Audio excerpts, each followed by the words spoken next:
Go on, get in there. Ooh. Hello, Video Diary.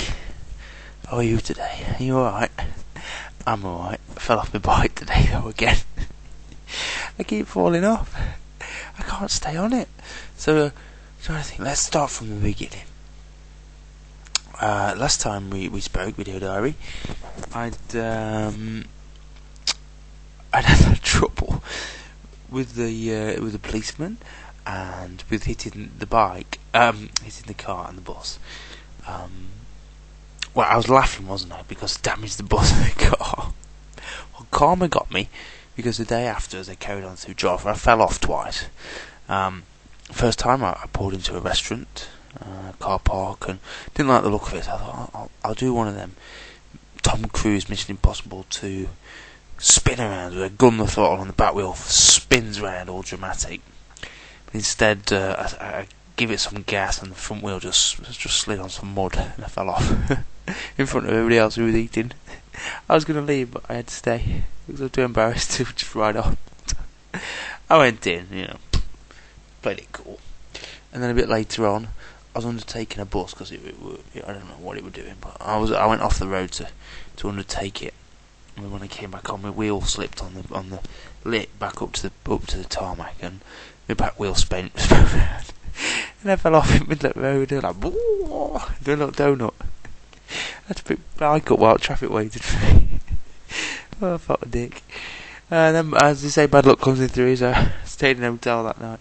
I think it was a brothel. All these little girls, not little girls, but young women wandering around and men partying with the women.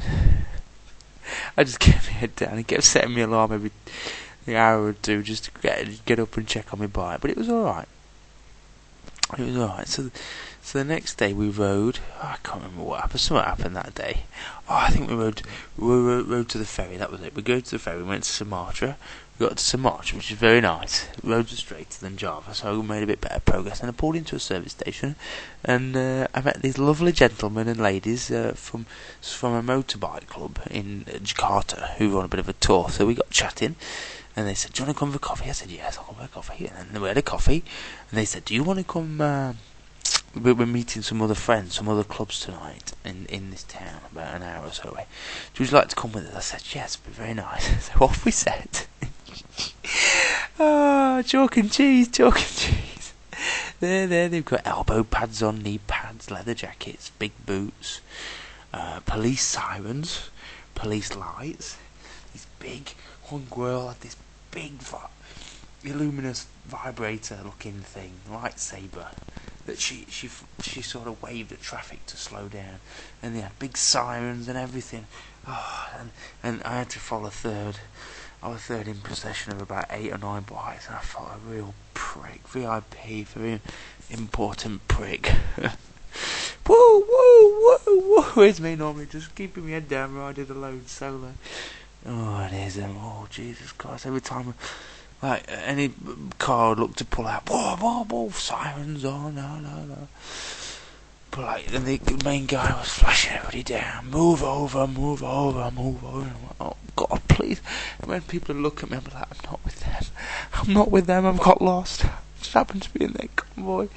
Anyway, we got to this place we were staying. We stayed overnight. And I tell you what, they were very nice. I must admit, they were very nice, and they made me honorary member of their club. So I'm now a member of a Jakartan motorcycle club. They gave me a jacket, which has got the badge sewn on the back, and they gave me overalls, waterproofs, and a helmet bag, and friendship, and camaraderie, and telephone numbers should I need it in case I get in any trouble. So they were lovely. So I stayed overnight with those guys. I can't remember what the name of the club is now, and I'm a member. BigZoners.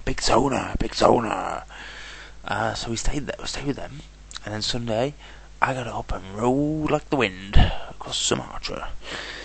And I think I've rode other things. That night I thought I'm going to camp out tonight, so, which is not really very advisable in Indonesia, but I thought I'm going to give it a go. So I pulled off the road and I camped under this like derelict, I don't know what you call it, a little canopy thing. So I put my little tent up, ripped some trees or branches down to cover my bike so nobody could see it from the road, and I slept there. Next day I get up, I ride a bit further. I can't remember, these days just blow into one. And I stayed in this little tree house that night. My only problem was, I had to go down a bank to get to it. And I never thought, I'm never going to get back up here. It rained in the night, I got bitten by mosquitoes. It was a nightmare, absolute nightmare. I must have got about 3 hours sleep. I was pooped, that was last night. So, I get up in the morning, all my electronics are dead, so I don't got no clue what time it is. So I get up, it's still dark, I don't know if it's about to get light, or if it's 2 a.m, or 3 a.m, or 4 a.m.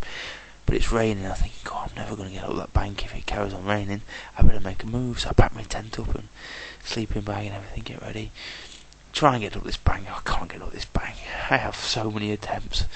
It's like, but straight up. Can't get up it. Keep getting halfway up and falling back down.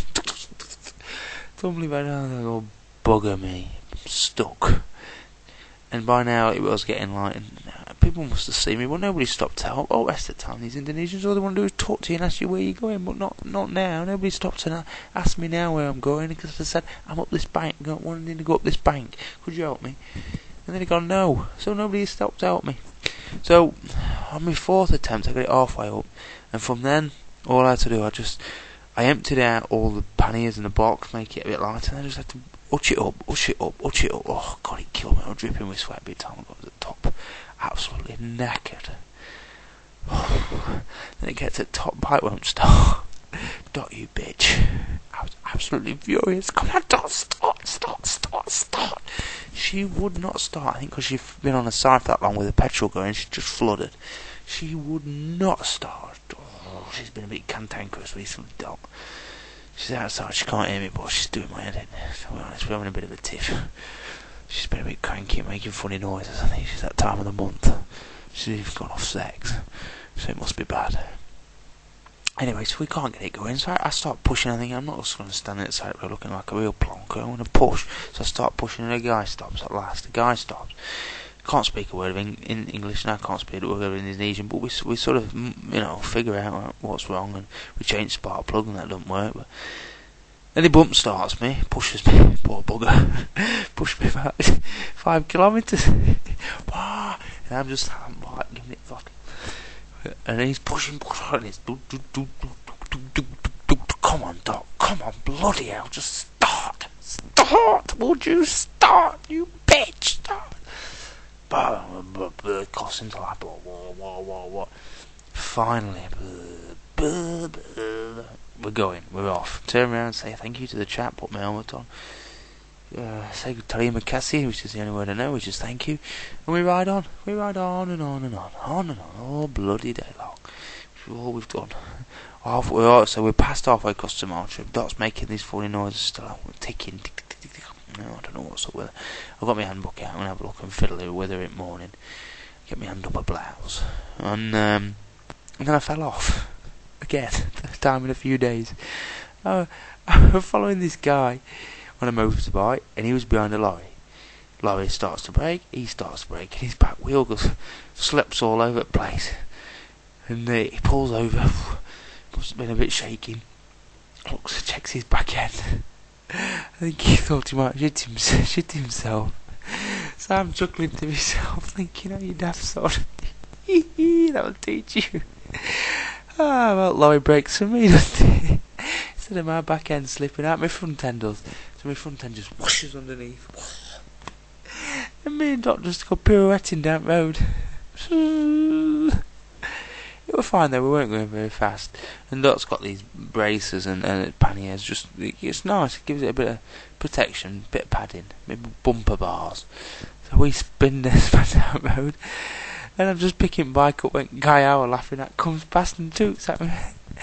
I thought, yes, teach me to laugh, won't it, daft sod. And then we carried on riding and put my wet weather gear on, and we're all good, absolutely weighing it down there, bloody, never seen rain like it. So we made it to a town. I can't remember what it's called. I don't care. It's just a town. And I stayed in this nice hotel. I thought I'd treat myself after 2 nights rough. It cost me about £4 each day for the last 4 days. So I thought I'd treat myself. I spent £6 on my hotel tonight, and I had to treat myself. So I've got I'm a bit coffee, a bit sore throat. I've got a bit of a tickle. So that's it. I'm here tonight. I'm going to get up in the morning, like I say, and try and fix Dot. And then I shall carry on riding. Tomorrow's Wednesday, I think. Then I've got Thursday, Friday. Friday, I've got to be Saturday, I've got to be out of Indonesia, so I'll aim for Friday. So I've got to get to Medan, which is about another 1,000 away. Should be no problem at all. Fingers crossed and all that. So I hope everybody's well back in England. I miss England. I do. I had a real craving for salmon sandwiches and salad cream today. I don't know why, but salmon sandwiches and salad cream and a nice warm log fire, just sat there eating salmon salad cream. Ooh, that's what I really had a crave. Before it's been porridge, now it's salmon sandwiches.